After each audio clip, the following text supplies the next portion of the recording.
So we're going to move on now to Dr. Sunil Kapur, who's from the Brigham and Women's Hospital, which, as Dr. Walsh was saying earlier, we've collaborated with very strongly because for the one fundamental reason when you're investigating inherited heart disease, the family is the key to everything.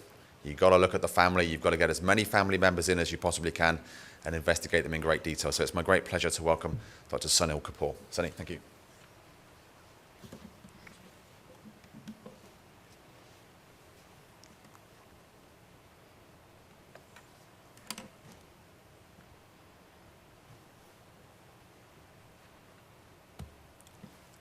Good morning, everyone. I wanted to thank Dr. Abrams for inviting me, as well as for everyone who helped organize this event. What I'm going to speak about today is actually take a little bit of a step back from long QT syndrome and talk about how we conduct a comprehensive genetic testing for complex disease and really focus on the family as the unit of care as opposed to just an individual patient. I should mention I work with Dr. Callum McRae, who I mentioned for two reasons. One is that he lent me some of the slides I'll show today, as well as that he and Dr. Abrams have been working together to kind of pioneer new innovative ways to care for families with complex disease. So what I'll be talking about today is, first, why a comprehensive family evaluation in the setting of complex genetic diseases. We'll go through our general approach for genetic testing in families, and then an example of a familial genetic evaluation, which will hopefully highlight both the advantages of the familial approach as well as some of the holes that are still existing, as well as some other considerations if we have time, although I know a lot of those will be discussed later on today.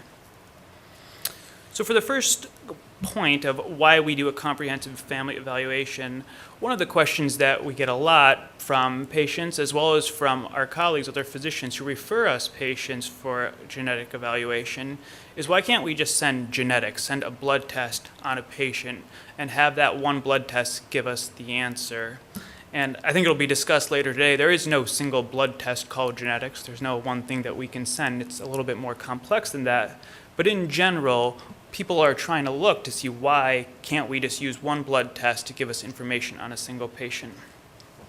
And so to answer that, we'll go through an example, and this is of a 12-year-old boy who presents to medical attention because he has a left bundle branch block, which is another type of electrical conduction system abnormality in the pumping chamber of the heart, as well as an ejection fraction of 40%, so a weakened heart muscle. And what's shown here is a graphical representation of the family tree called a pedigree that highlights the patient who's presenting here in the center, as well as the relationship to other family members, a brother and a sister who are unaffected. Oh, thanks. Wonderful, thanks. A brother and a sister who are unaffected, as well as a father who is unaffected. The mother, unfortunately, passed away, and the circumstances of her death are actually unknown. So the question is, can we use a genetic evaluation on this child to determine whether or not there's a contribution to his disease? We can certainly send that test, but in general, we have to understand what kind of results are we going to get. So in about 10 to 15% of the time, we'll find a known mutation. So for example, long QT, there's around a dozen mutations that are described to be causing the disease. And around 10 to 15% of the time, we can find that in a patient who has a single disease. Most of the time, unfortunately, we don't see that definitive known mutation.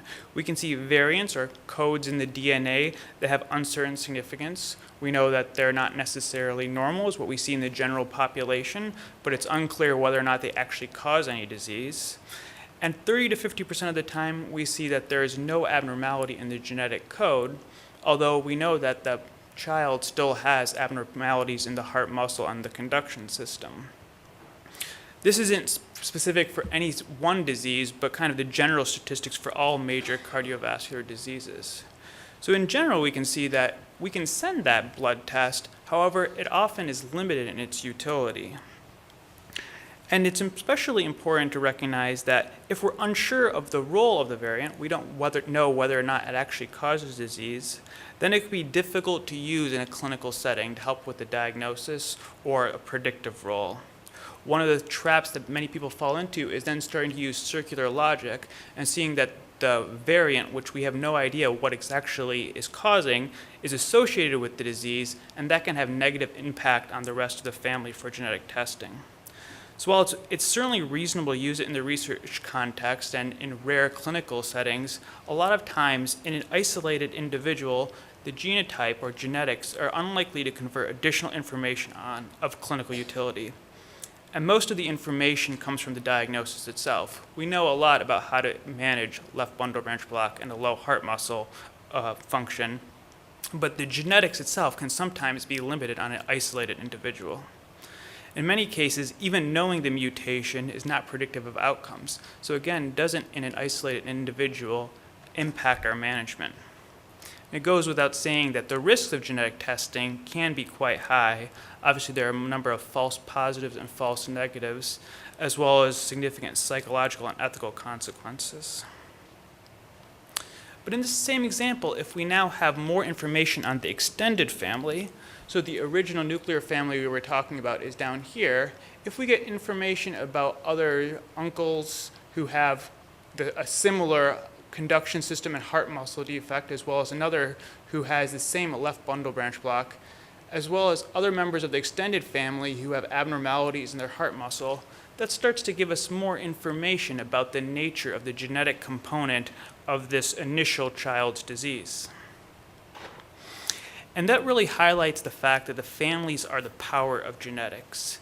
If we were to go through and look at the genetics, the genotype of multiple members of this family, and we found that that variant in the DNA code was shared by all the affected family members and not shared by unaffected family members, then we become more and more confident that that variant, which we previously didn't know whether or not it was related to disease, we can now become more confident that it is traveling with the disease, it's related to disease.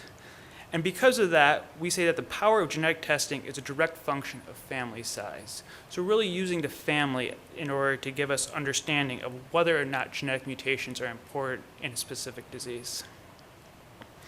So then the question becomes, why not just send genetics on a family? Can't we get everyone just to mail in their blood and do one quick test without having people come in to be evaluated? To explain why that isn't necessarily the ideal option, let's go through a second family. In this one, the proband, or the patient who initially presents, is an 18-year-old student, and she came in complaining of 1 to 2 years of palpitations or funny heartbeats. She also described shortness of breath with exertion when she was playing sports. Her initial evaluation with an electrocardiogram showed a first-degree AV block or a slowing in conduction from the top to the bottom of her heart. And in the pedigree here, you can see that she has palpitations in a first-degree block, as does a sister, a niece, and 2 other cousins. So there's some suspicion that this is a genetic condition. And if we were to get the genotype on every member of her family, we might see that they have a variant in their DNA that is shared by her and the other affected family members. But we would see that there are other family members who do not complain of palpitations or have a first-degree AV block that also have that genotype. So this brother, the mother, and uncle. And we can't necessarily say that this genetic variant only travels with palpitations and a first-degree AV block. But the more we learn about those patients, the more we realize that they actually have another condition that's related to the heart, known as dilated cardiomyopathy, or an enlargement and weakening of the heart muscle. So the males in this condition have end-stage heart failure, a weakening heart muscle by the age of 30, and the women develop heart failure a little bit later on. So if we were just to focus solely on the genetics and the one clinical condition of palpitations and first-degree AV block, we might miss the fact that there is a genetic contribution and that it has a variant in terms of how it expresses itself in different family members. And the real point of that example is to show the fact that existing syndromes are imperfect. Genotypes can have pleiotropic phenotypes, meaning that one genetic mutation can cause a variety of different conditions in different people. On the right is an example of an ion channel that was discussed earlier today. And we know that different mutations in different part of it can cause a whole variety of clinical conditions, including atrial fibrillation, another type of electrical abnormality, dilated cardiomyopathy, a weakened heart muscle, long QT syndrome, Brugada. And there's a lot of overlap between the two. Just because we call something something doesn't necessarily mean it is distinct from another condition.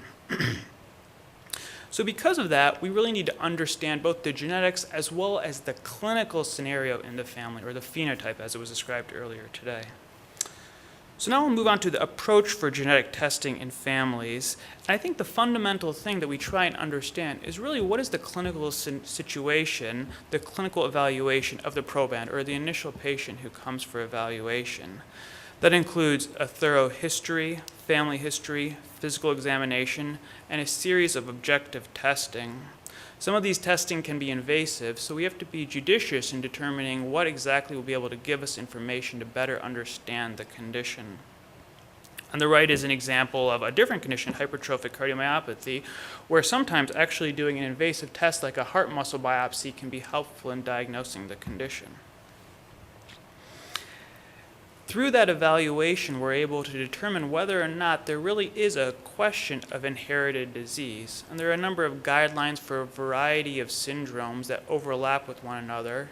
In general, these can be quite helpful, but as we've heard about today, and we'll hear about today, is there's a number of new conditions that are constantly being discovered. And so a careful family history can often be needed to recognize new inherited diseases. After evaluating the initial patient, we often try and move to the entire family to have a good clinical evaluation of that family. It's a little different than the initial evaluation because most initial patients, the probands, often satisfy classic criteria. That's the reason we were able to identify them as having that condition. But at-risk relatives may have a preclinical or subclinical phenotype, a subclinical form of the disease. So for example, in the initial family we discussed, that 12-year-old boy had an 8-year-old brother. And it's unclear whether or not he has the disease just by initial evaluation because we're not sure if he has yet to develop it. On the right is an example of two electrocardiograms. The one on the top is of a patient who is diagnosed with hypertrophic cardiomyopathy. And for people who look at these, that's a strikingly abnormal electrocardiogram. The one on the bottom is that of his brother. And at initial glance, that might look relatively normal.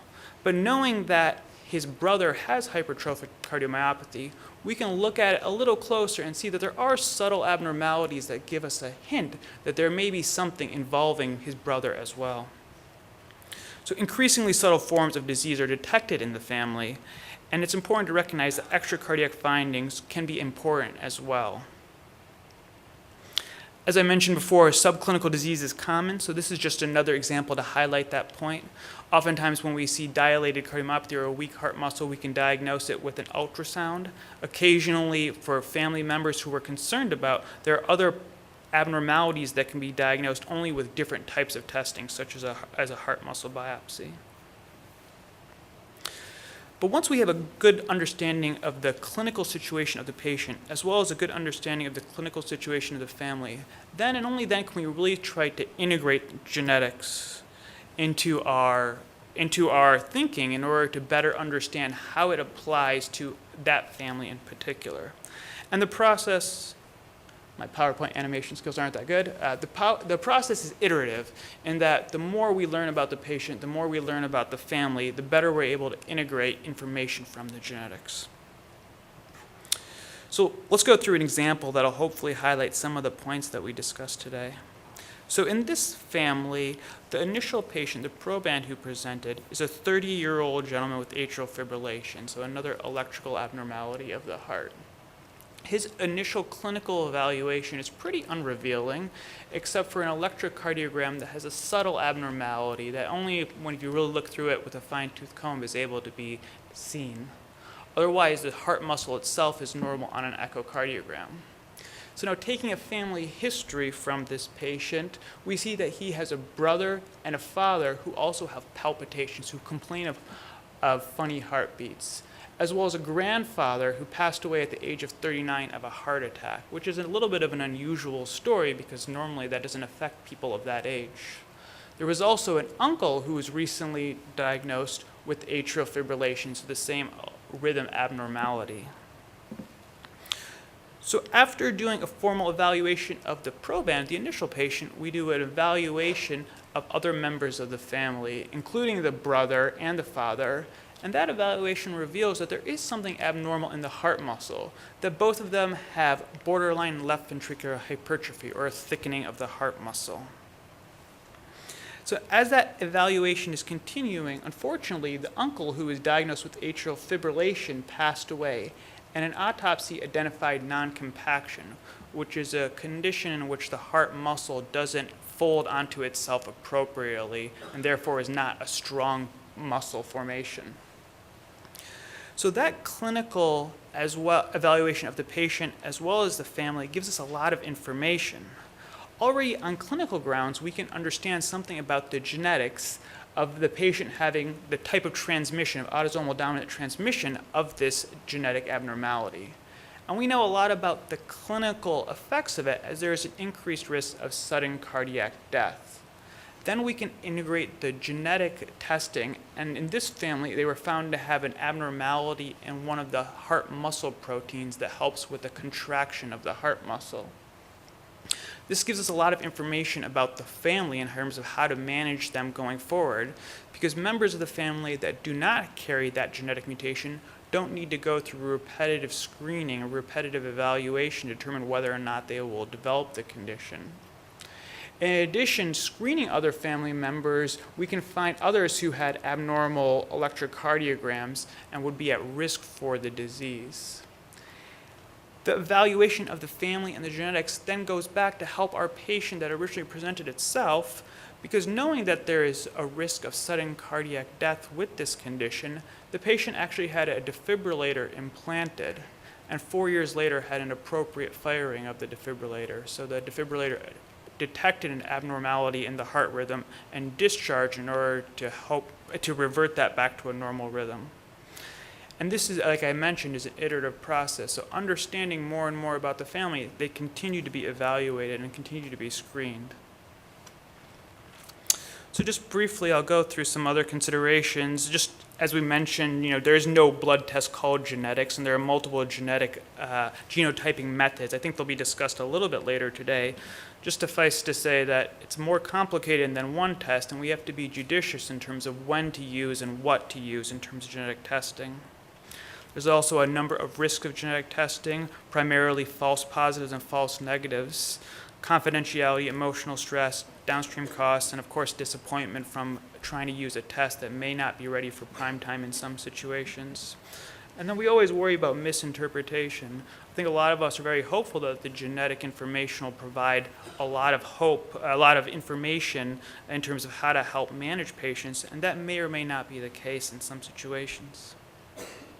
So what's missing? Rigorous family history tools. As you can imagine, knowing the cardiac condition of your great-great-grandfather's brother may or may not be something that's on the top of your head. Genetic testing, robust enough for diagnostic and therapeutic decisions independent from clinical data. So just trying to take blood and figure out whether or not somebody's carrying a disease. Improved tools for confirming whether or not a gene is actually causing disease.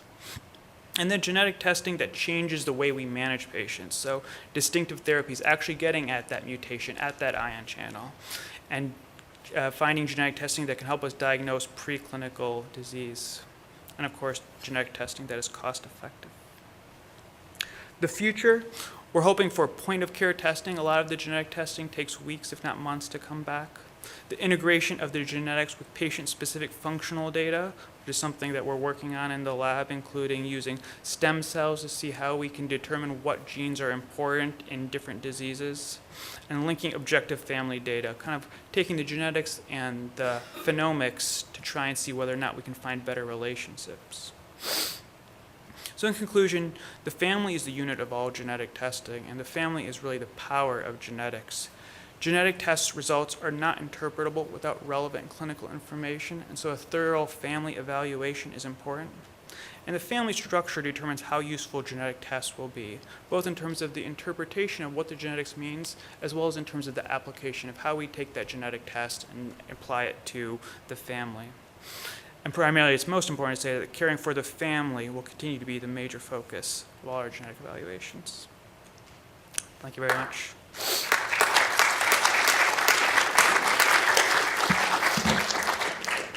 Any questions for Dr. Kapur? Yes, question over there. This is just a quick clarification. Genome obviously is genes, phenome is family history. Phenome is more, the phenotype is just referred to as the output of the genetics. So the clinical characterization in terms of how the heart is functioning, how the person is. So the genomics directly relates to the phenomics or the output of those genes.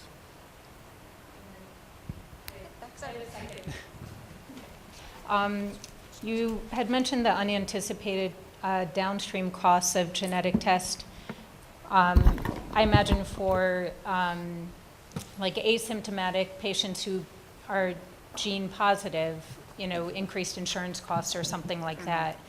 Is there the opposite where if you have a genetic test and it's proven genetically that you don't carry the gene, are you then allowed to get insurance and all the other benefits? Like, has it gone both ways, that there's a positive to the test?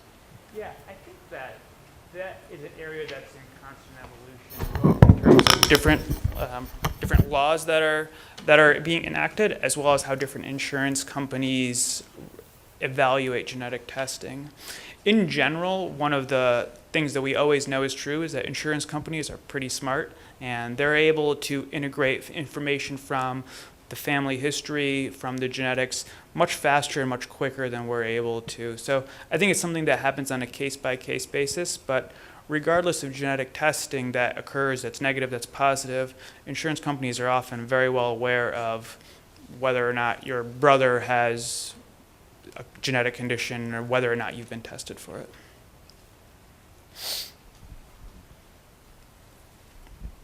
Hi. So we have a family of asymptomatic, 4 members, all of whom are asymptomatic, and the diagnosis was made incidentally. My nephew was the first to be diagnosed. He had cyanosis of his toes. They did an EKG. He had a borderline QT prolongation. Then my sister-in-law was tested. She was found to be positive, my husband and my daughter. Is there an argument to be made that they shouldn't have been tested? Since, no one had any syncopal events. My daughter does, but they seem to be vasovagal events and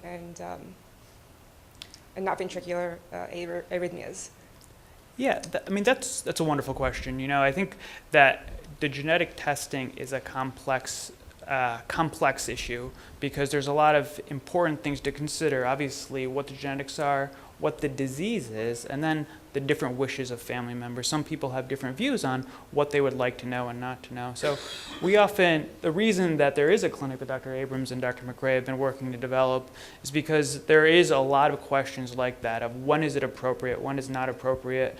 And I think that varies depending on people's preferences as well as what we're able to offer in terms of actually being able to help. So I think it varies a lot, which may not be the most satisfying answer, Right. but it is something that we consider quite a bit about when is it appropriate as well as when is it not appropriate. Right. We just kind of went down Right. the line, and Right. as when he was positive, then and he had a first degree relative that was positive, then we Right. went further, and now I have my husband who is positive but not treated, and then my 10-year-old who is treated but asymptomatic, and it just raises a lot of questions No, I think you're right. as to whether we went down the right road. But I think you're right. We always try and be very judicious about when is it appropriate to do a test and knowing really what are the outcomes and how would they affect what we would do.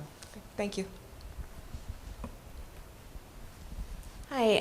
When I had my daughter, who's now 3, she was the youngest of my kids that has long QT. We had our genetic testing done in utero, and I wanted to ask about that. Given we have a fairly extensive family history with long QT, we felt pretty comfortable knowing what we were getting into. So I just wanted to ask about, do you see a trend towards that where you're beginning to look at some of these things earlier on so that preventative measures start really for her? It started at birth. Yeah, I think that is certainly one of the areas of growth and areas of interest. I'm sorry, Dr. Walsh, yes? No, I have a question after you. I thought you wanted to jump in with an answer here. I think that's certainly one of the areas of interest and areas of growth. I think we have to be careful because we put a lot of value in the genetic test, which is reasonable in many situations, but it's unclear in some how accurate that can be, because there are many people, as I'm sure is in the room, that carry a genetic defect that may or may not have any phenotypic, any clinical relevance. So I think it's an area of interest for sure, although again, we're not necessarily at a stage where that is something that may be appropriate for everybody all the time. I just wanted to say that there is some research being done now about whether you can suspect long QT in utero, and it's not necessarily from blood tests, it's by heart rate patterns in the fetus. It's a new investigation that is, I think the center is in Denver, Colorado, but we don't have data on it yet. It's an investigation. It may come up completely blank.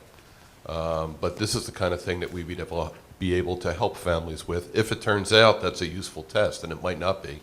But if it turns out that's a useful test, it would be a potentially safe way of giving families a heads up, if they want it, about the risk of other offspring. But we don't have any results on it yet. I don't even think the study has started yet.